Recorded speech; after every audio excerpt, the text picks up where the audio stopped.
Winter Offensive of 1947 in northeast China is a series of battles initiated by the Communists against the Nationalists during the Chinese Civil War. After World War II. Prelude. After the Summer Offensive of 1947 in northeast China and the Autumn Offensive of 1947 in northeast China, the Nationalists were forced to withdraw to 28 cities in northeast China, including Siping, Greater Stonebridge City, Jilin City, Changchun, and other cities along the Shanhai Pass, Shenyang Railroad. The Nationalist force totaled 13 armies and with additional independent divisions. The total strength was 44 divisions with troops numbering more than 580,000. In contrast, the Communists had a total of 730,000 troops, including more than 340,000 regular troops in 40 divisions belonging to 9 columns of the Field Army, and an additional 390,000 belonged to local garrison and militia units.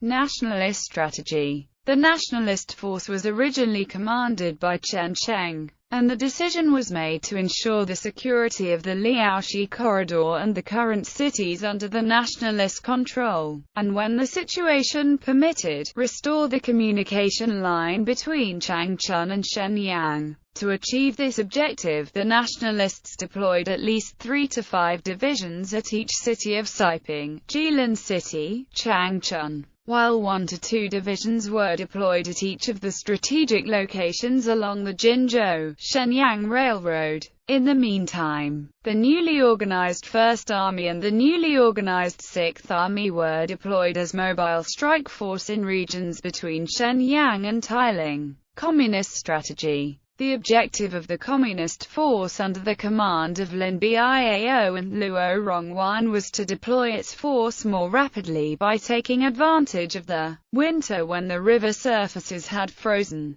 and destroy another 7 to 8 Nationalist divisions by concentrating its troops belonging to the Field Army, with the help of units of local garrison. The Communists hoped to eliminate Nationalist force in southern Liaoning. In order to achieve this objective, the 8th Column and the 9th Column of the Field Army were ordered to strike eastward from Chaoyang, while other columns were ordered to the north and west of Shenyang. Order of battle. Nationalist order of battle. Major units engaged in the campaign included the newly organized First Army deployed at Shenyang, the newly organized Third Army deployed at Shenyang, the newly organized Fifth Army deployed at Shenyang, the newly organized Sixth Army deployed at Tailing, the 49th Army deployed at Jiangwu, the 52nd Army deployed at Yingkou, the 60th Army deployed at Panshan, the 71st Army deployed at Xinmin, the 25th Division deployed at Anshan, the 43rd Division deployed at Jinzhou, the 50th Division deployed at Changchun,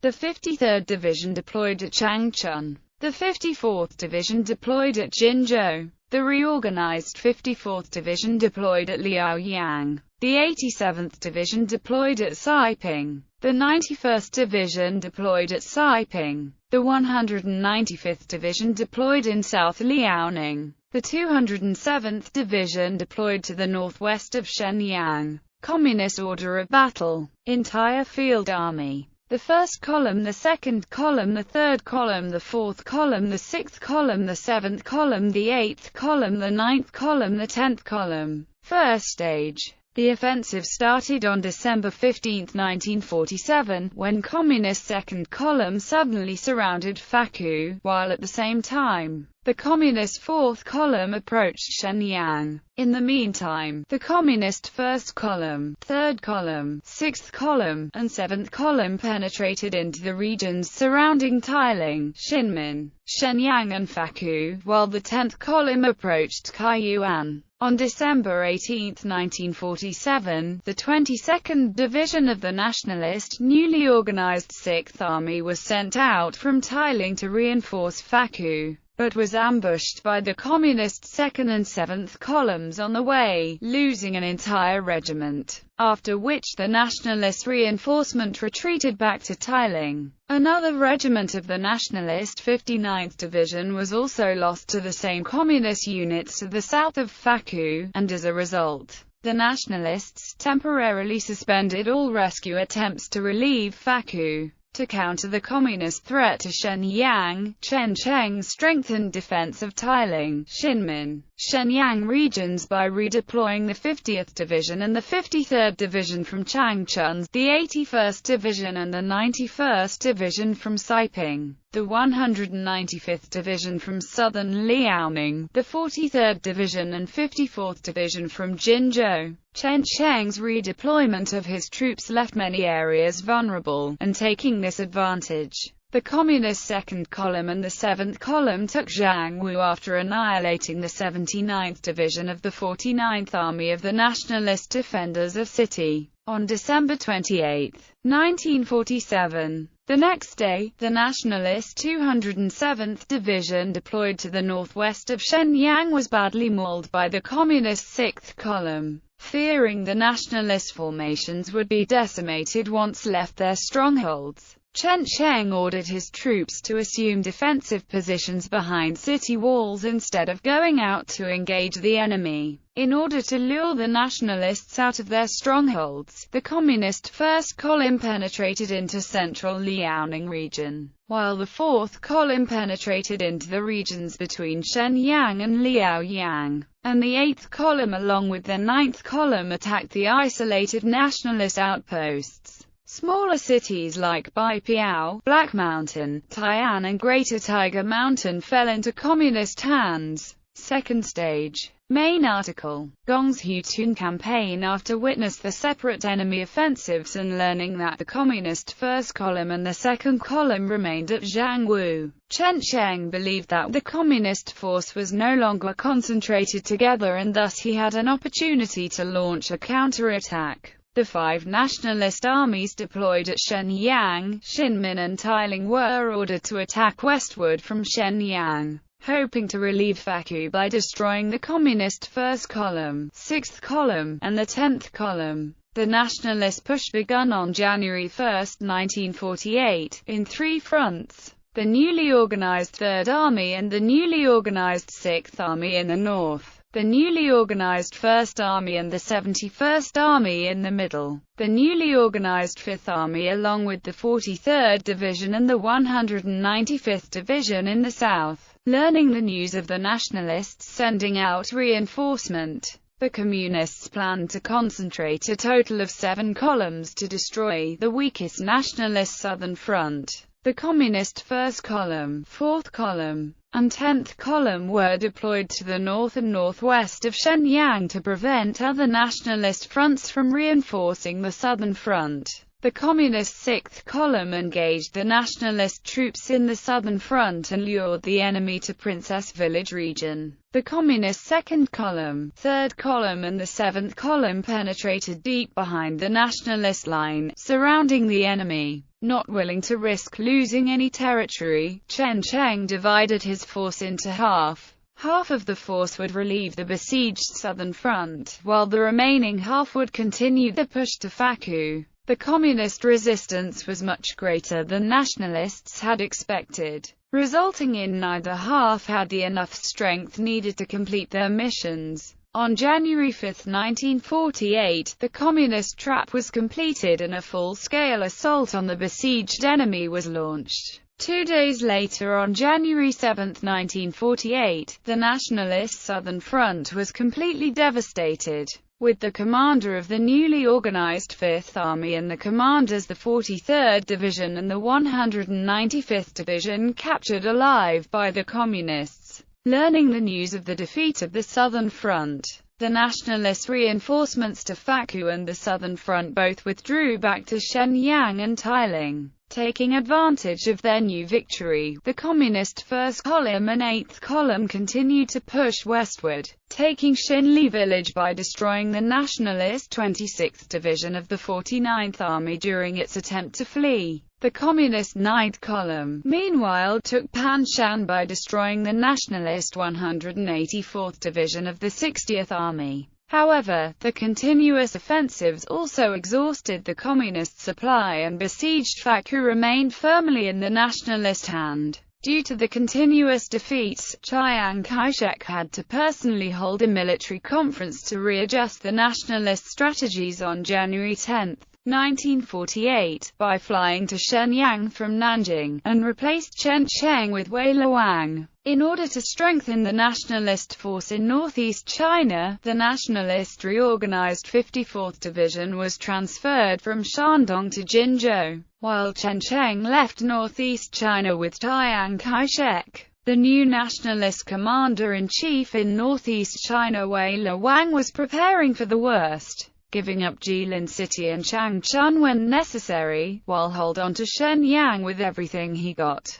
Third stage. The Communists took full advantage when new nationalist commander-in-chief Wei Luang was busy reorganizing his defense by replenishing themselves at the same time. After half a month rest, the Communists resumed their offensive by concentrating their forces to the south of Shenyang. The Communist 4th Column and 6th Column besieged Liaoyang. To stop any possible nationalist reinforcement, the Communist 1st Column, 2nd Column, 7th Column, 8th Column, and 9th Column were deployed to Panshan and Greater Tiger Mountain, regions between Shenyang and Liaoyang, and regions between Jinzhou and Yi County. On February 2, 1948, the Communist 4th Column and the 6th Column took Liaoyang after decimating the Nationalist 54th Division that defended the city, and they continued their victory push southward, taking Anshan on February 19, 1948, after decimating the local garrison, the Nationalist 25th Division. On February 24, 1948, the Communist 4th Column launched a long-distance strike at Yingkou, and although the 52nd Army, the local nationalist garrison, managed to beat back the communist attack at the night of February 25, 1948, the Nationalist 58th Division, the cream of the crop of the Nationalist 52nd Army, mutinied by defecting to the communist side under the leadership of the division commander Wang Jiashan. After southern Liaoning fell into the communist hand, the defender of Faku, the Nationalist 62nd Division of the newly organized 6th Army, abandoned the city and attempted to break out the siege, but was decimated on its way at the mouth of Tong River to the west of Kaiyuan, which fell into the communist hand on February 29, 1948. In order to completely cut the link between Changchun and Shenyang, the communists decided to take Siping by redeploying the 1st Column, the 3rd Column and the 7th Column on February 29, 1948, from southern Liaoning to Siping, while the Communist 2nd Column, 6th Column, 8th Column, and the 10th Column were already deployed 2 days ago on February 27, 1948. To Changchun and Kaiyuan to stop any possible nationalist reinforcement to the city. On other fronts, faced with impossibility, on March 9, 1948, the nationalist garrison of Jilin City, the 60th Army, evacuated the city and retreated to Changchun by abandoning all heavy equipment. Under the brilliant leadership and direction of Wei Luang, the evacuation was a great success, and was credited by BBC as another equivalent of Dunkirk evacuation on land. However, due to the urgency faced by the nationalists, the abandoned equipment and supplies were not destroyed and fell into the enemy hand intact, which significantly boosted the communist strength. On March 12, 1948, the Communist 1st Column, the 3rd Column and the 7th Column launched their final assault on Siping. decimated the Nationalist 88th Division of the 71st Army and other units defending the city within 24 hours. 2 days after taking Siping, Communists declared the end of winter offensive of 1947 in northeast China on March 15, 1948. Outcome: the Nationalists lost a total of 8 divisions plus 1 defected to the Communists, totaling 156,000 troops, and 17 cities and towns fell into the Communist hand. The Nationalist troops in northeast China was compressed into 3 isolated regions around Jinzhou, Changchun and Shenyang as a result of the 3-month-long winter offensive of 1947 in northeast China, and the Communists paved the way for the later victory in Liaoshan campaign and Changchun. Chen Sheng cannot be blamed for the Nationalist failure because as early as 1946, he had already realized the situation in northeast China was impossible for the Nationalist and correctly suggested to abandon the region to free more troops, so that when the situation in other parts of China had improved, the salvaged troops could be used to retake the region. However, Chen Sheng's good suggestion was denied because it was simply impossible for Chiang Kai-shek and the Nationalists to give up northeast China, one of the richest regions in China, and they were infatuated with holding onto the land as long as possible, and gain more land as much as possible. This doctrine stretched the Nationalist troops thin and provided the excellent opportunity for the enemy to eliminate the Nationalist garrisons one at a time. And as Chen Sheng faithfully carried out Chiang's impossible task, the failure was inevitable. Chiang Kai-shek realized this mistake somewhat and thus did not punish Chen Sheng by simply transferring him out of northeast China, and Chiang corrected his mistake by giving Chen Sheng's successor, Wei Luwang, full authority to direct the campaign, which waded to his best ability with great result. Hence, not only the loss of territory in the latter stage of the campaign cannot be simply regarded as nationalist failure, but a nationalist success, because it was part of strategy to take the initiative by concentrating the force by giving up the territory that was impossible to defend, in defending onto the strongholds that were easy to protect against enemies' assaults. However, once the initiative was achieved, the Nationalist High Command began its usual interference with local command once again by completely changing the strategy into something brand new, and totally impossible. And such interference due to the strategic disagreement between the local commanders and the High Command at Nanjing lasted all the way into the Liaoshan campaign, not only negating the initiative achieved, but also resulting in greater failure later.